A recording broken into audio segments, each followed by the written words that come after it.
Hey guys, welcome to my shop today. What we'll talk about is installing a motor. I'm using a QSV3 motor.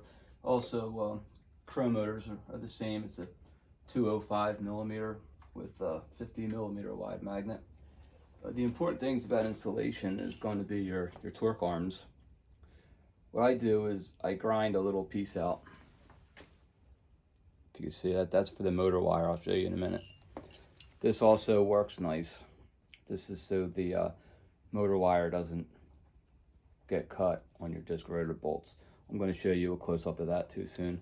These are custom made torque arms that I have made just for the Mongoose steel Raptor frame. I call it the Raptor frame. Mongoose uses it as a Dolomite frame.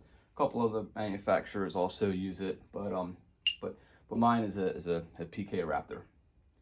So let me show you close up what's happening here.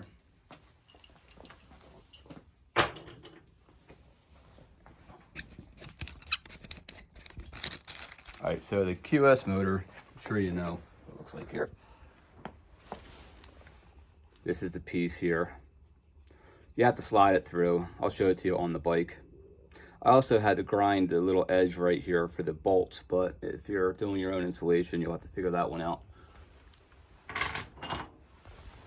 This here, this little groove right here goes on, fits. So you see right there, that's for the motor wire. So the motor wire doesn't get snagged on a sharp edge, then you'll have troubles. We don't want any troubles. Custom cut torque arms. I have these. I have them made.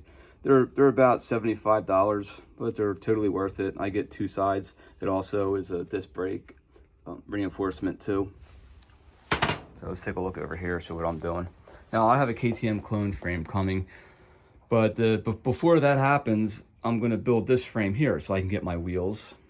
Okay, I got my forks set up and I'm gonna get everything built so when my KTM clone frame arrives, all I have to do is just switch the frames out and my bike will be running.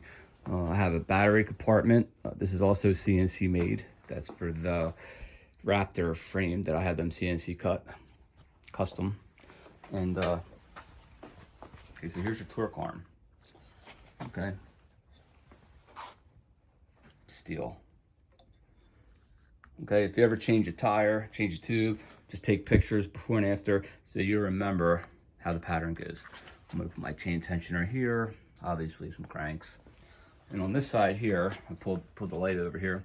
So these bolts here, it's for my disc brakes. All right, do you see how I got that round piece right there for the wire? And I also still had to use this piece. See if we can see this here underneath. Can you see that there? You see the motor wire? You can see how it's all protected. And you can see real good. These iPhones are awesome. Okay, then I'll show you how I do my spacer. If you want to see what else we have going on here, this is what we have in the shop today. A crazy high power circuit e-bike. Got a Vector e-bike sitting here, ready to go. And I'm gonna get a bracket for you, show you how it works.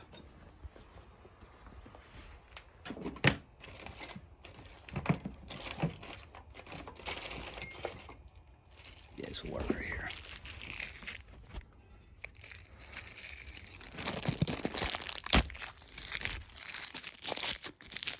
Okay, got that there, and this here. So you're gonna have to find a caliper bracket for this here. I'm gonna put this on. I think there's a different bracket for this, but that's something you'll have to figure it out. Okay, see these? I have M6, but they're penny size M6 washers. So when I put my disc brake bracket on, okay, see how wide that is? So it gives me good strength. And when I put my bracket on, okay, you see how much space is in there? I know I'm gonna probably want about about 3 or 4 millimeters. So I'm going to use some more washers, but at least I know that they're strong right there. But that's something that you have to figure out. This brake space is probably like that there. Okay, and that's it. So I hope you have fun. I'll post more videos. All right, enjoy building. Take care.